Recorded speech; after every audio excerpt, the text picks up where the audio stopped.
The first thing she did was try her key. I watched from the upstairs hallway window, barely blinking. She jiggled it, like maybe the door had swollen from the heat or something. Then she paused, looked at her phone, called me. I didn't answer. She called again. I let it ring longer this time. I wanted her to hear the silence. Then she knocked. Light at first, almost polite. I could see the confusion on her face. She was still wearing the same dress, green silk, halter neck, the one she always saves for when she wants attention that's not mine. I saw it earlier in a mirror selfie she didn't mean to upload to our shared cloud. She had wine on her breath. I couldn't smell it, obviously, but I just knew. The same way you know when you've been made the punchline of a joke you haven't heard yet. When I finally opened the door, barefoot, calm, she looked past me like I was the help. Like the house was still hers. "Why'd you change the locks, Elliot?" she asked, forcing a smile like I was the one being unreasonable.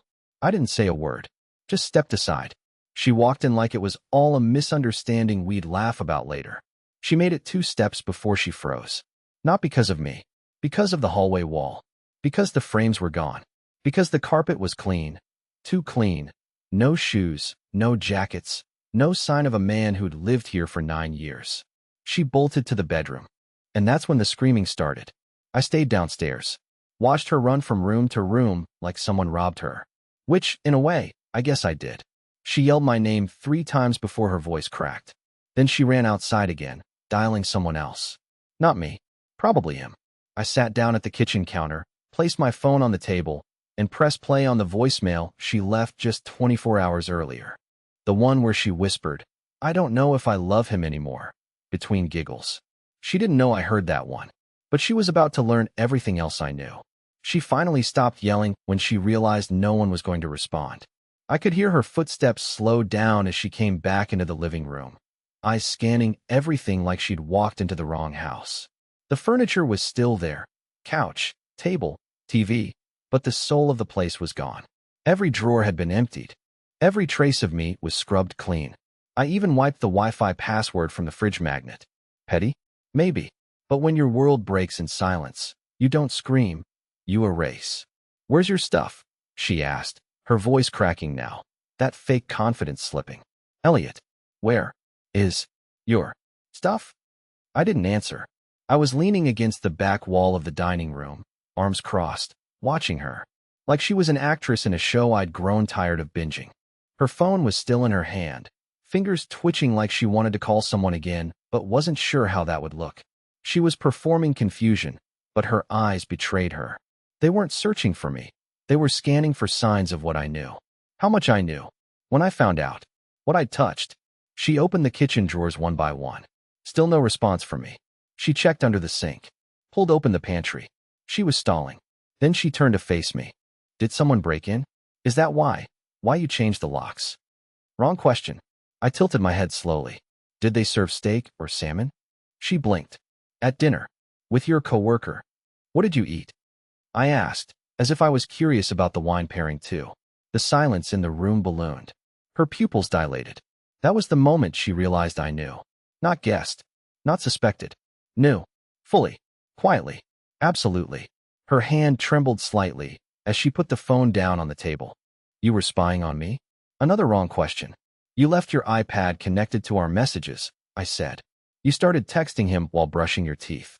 Bold move, Mara." She winced like I slapped her. She knew I didn't even raise my voice. That was worse. I took a slow breath, walked past her to the kitchen sink, filled a glass of water, and drank it while her world cracked in slow motion behind me. She was processing in real time, probably trying to guess what I had seen, read, heard, what I hadn't. She had no idea if I had pictures, screenshots, audio. She couldn't tell what was missing more, my stuff or my trust. "You've been planning this," she said, quieter now. I turned around, calm as ever. "No, I planned nothing. You planned everything. I just executed." And that's when she started to cry. But here's the thing. Her tears didn't make me feel powerful. They made me feel tired. She sat down like her legs couldn't carry the weight anymore. Not just of her body, but of what she'd done, of what she'd lost.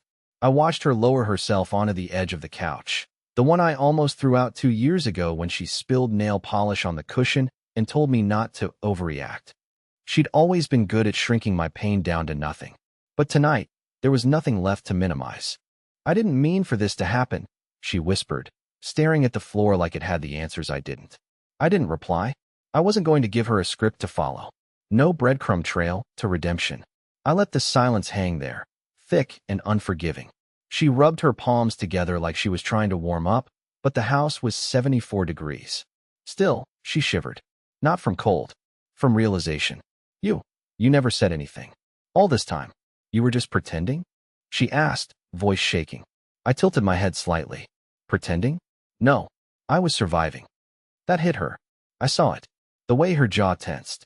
Her shoulders curled slightly, like she wanted to fold inward and disappear. But she didn't get to vanish. Not yet. You didn't even try to talk to me about it, she said, and now her voice had a bitter edge. Like I had somehow betrayed her by not fighting harder to keep something she'd already thrown away. That was her pattern. Burn it all down, then blame the ash. I did, I said calmly. You just didn't notice. Because you were too busy listening to someone who made you feel like you were 22 again. I get it. He probably told you your laugh was sexy and your mind was sharp and that your husband was too quiet, too tired, too ordinary. And you believed it. You had to. Otherwise, you'd be the villain. She flinched. Good. Her eyes darted toward her phone again, as if it might ring. As if he might save her. But it didn't move. Not even a notification. Maybe he was already ghosting her.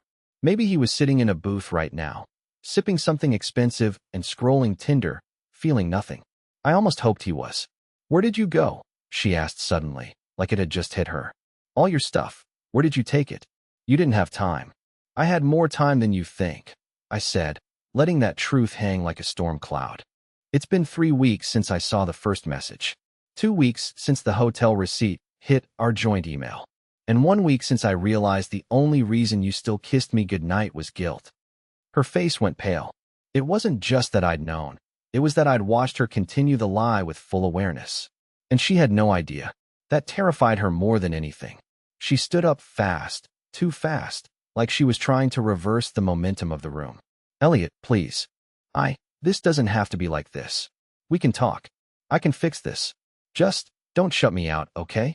You don't have to throw everything away over one mistake. I raised my eyebrows slowly. One mistake. And then I walked toward the hallway. Not to leave. Just to give her a moment to sit with what she'd just said. Because I was done trying to convince someone that I mattered. I didn't slam the door when I walked down the hallway. I didn't make a dramatic exit. That's what she expected. Yelling, name-calling, some big ugly blow-up she could point to later and say, see? He lost it. But I gave her nothing. And somehow, that seemed to rattle her more. From the hallway, I could hear her pacing again. Her footsteps stuttered like her thoughts. She was unraveling out loud, muttering things under her breath, fragments of excuses, half-formed sentences like, you were so distant, and I didn't mean for it to get that far. And I thought you didn't care anymore. I sat on the edge of the bed in the guest room, the one she used to roll her eyes at when I said we should keep it tidy just in case. In case of what, Mara? In case your marriage fell apart, and you had to sleep here because the man you betrayed took the master bedroom key with him? She didn't follow me. Not yet. She was still trying to write the ending to a story that wasn't hers anymore. She had no idea what chapter she was in. I looked around the room. The drawers were empty. I had cleared them out yesterday, before she even left for dinner. Everything valuable to me was already at the storage unit across town. Even the wedding album. Especially the wedding album. I heard her voice grow louder as she finally reached the door. She knocked. 3 quick raps, like she was still testing how angry I was. Still negotiating the temperature. Elliot, please, she said softer now. I didn't plan this. It just happened. We've been so disconnected. You know we have. I didn't want to hurt you. I opened the door slowly, not to talk. To see her. And there she was, standing with her mascara slightly smudged, lips trembling just enough to seem human. And yet, not a single part of her face looked surprised that I was this hurt. Only surprised that I wasn't begging to fix it. You didn't want to hurt me, I repeated, like the words were made of glass I needed to examine. But you did. Repeatedly. In places you don't even understand. She looked down, maybe out of shame, maybe out of habit. And for a second, I thought she might finally stop spinning. Might just own it. But no. Instead, she looked back up and asked, is there someone else? And I almost laughed. Not because it was funny, but because it was so typical.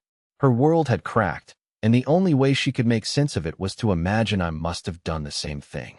Because she couldn't fathom that I'd leave her out of pain alone. No, I said calmly. There's not someone else. There's just not you. She didn't speak. I stepped past her, back toward the living room. She turned to follow, but didn't say anything. I walked over to the console by the front door and opened the drawer. Inside was a manila envelope. Thick. Heavy. I handed it to her without a word. She opened it. Her face turned from confusion to horror in 2 seconds flat. Bank statements. Text logs. Printouts of emails she forgot I had access to.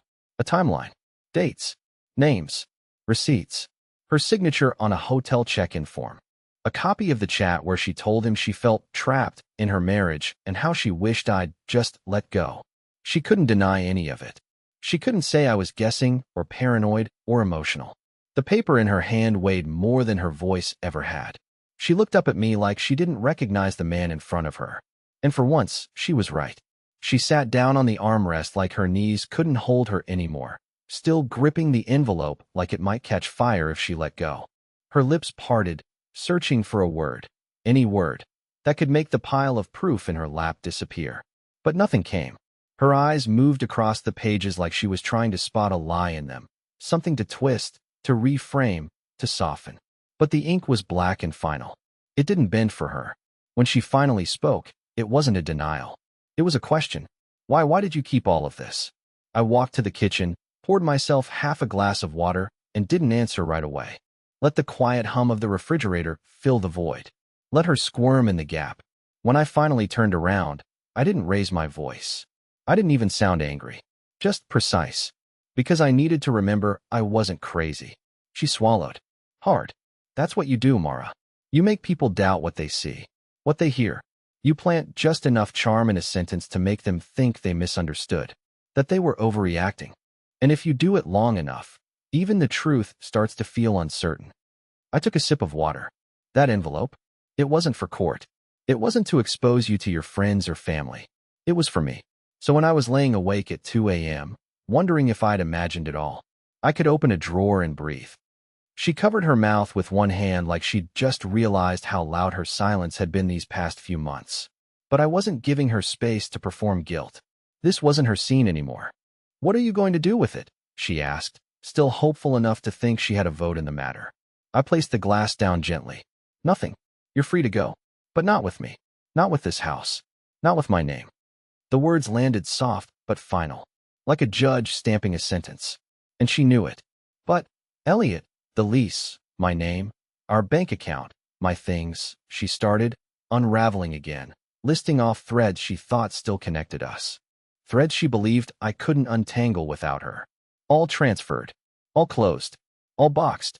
I said calmly. You'll find your clothes in the garage. I didn't touch your personal stuff. It's in bins. Color-coded. That stunned her. Not the coldness, but the organization. You planned everything, she whispered, almost in awe. No, I said, walking toward the door.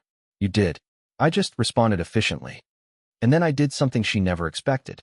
I handed her a key. She looked at it like it was a trap. That's to a temporary apartment. 1 month's rent is paid. Utilities included. You'll find a list of the accounts we shared and what's been closed. I even printed out instructions for transferring your phone off the family plan. All that's left is for you to sign the divorce papers. They're on the table. Take your time. Or don't. She stared at me like she'd never seen me before. Maybe she hadn't.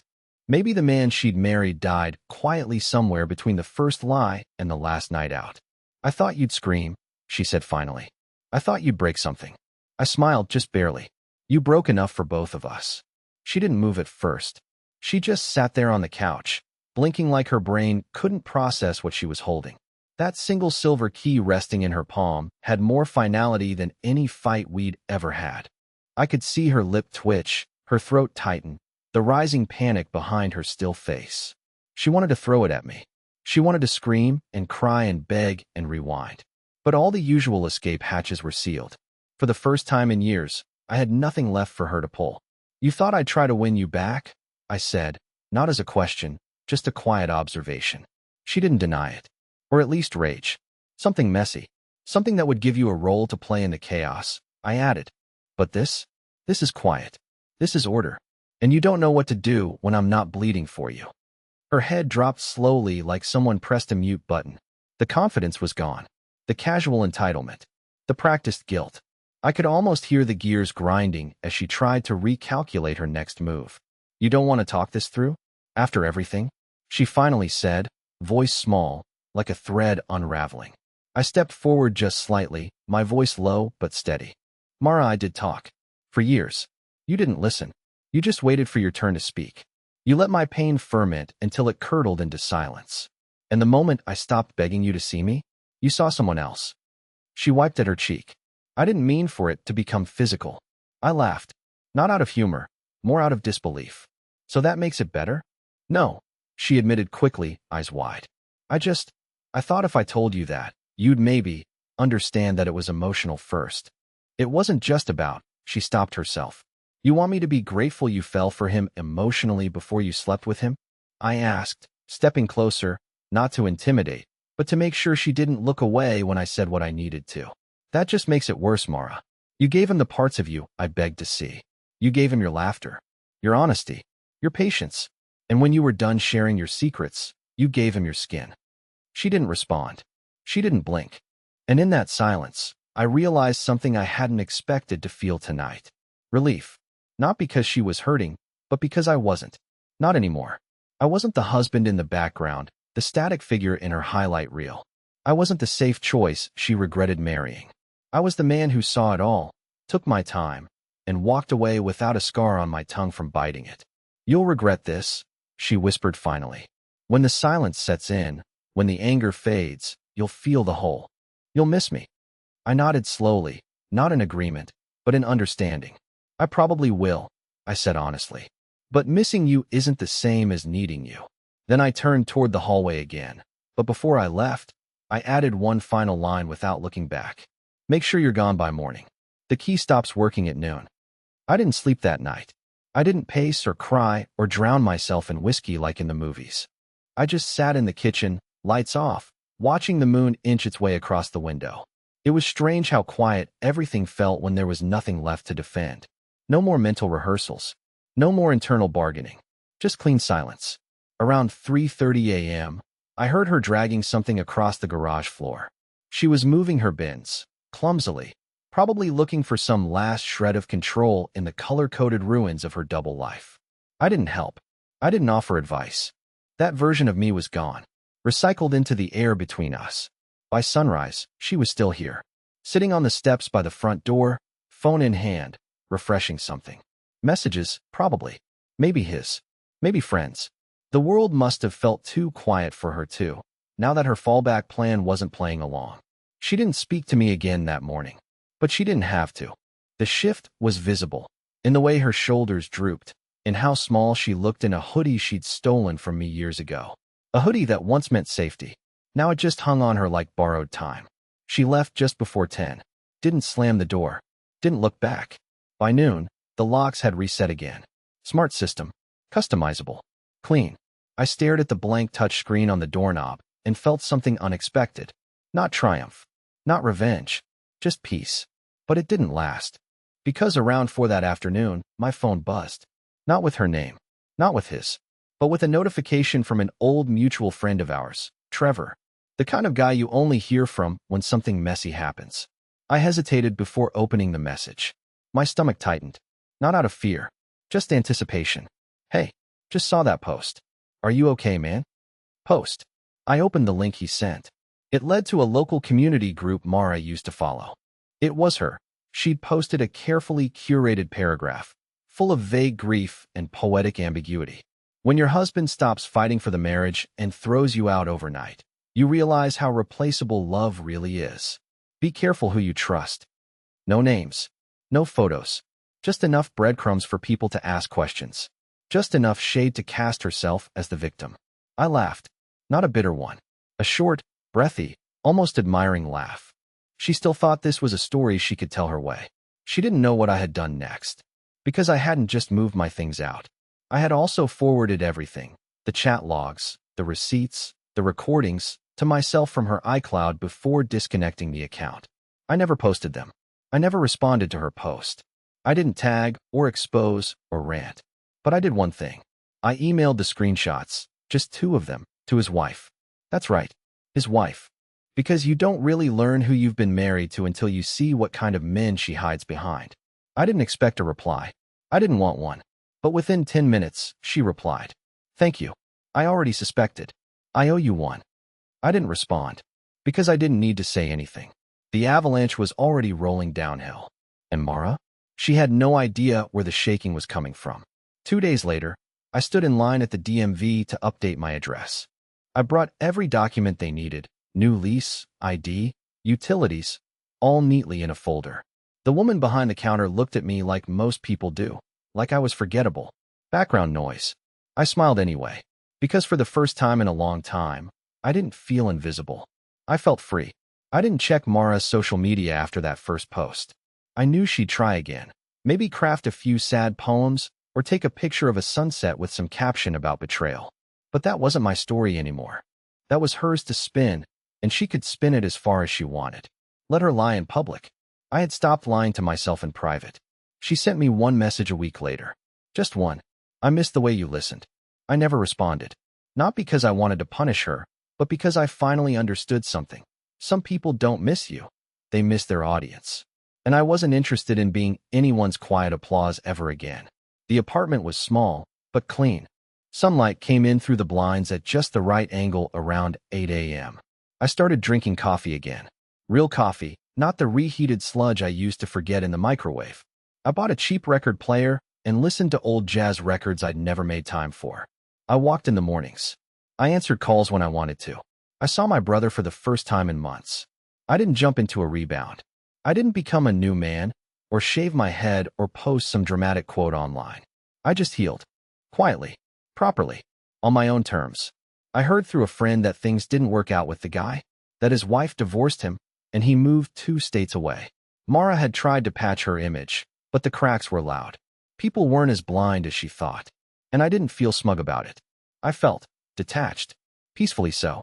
I kept that envelope, the one with all the evidence, in a locked drawer for 3 months. Then one morning, I walked it down to the dumpster, dropped it in, and never looked back. Not because I forgave her, not because it didn't matter, but because I was done carrying proof for people who already knew what they did. Now, when people ask me what happened to my marriage, I just say, we grew in different directions. One of us lied about it. And that's all they need to know. Some stories don't need a twist, just a clean ending.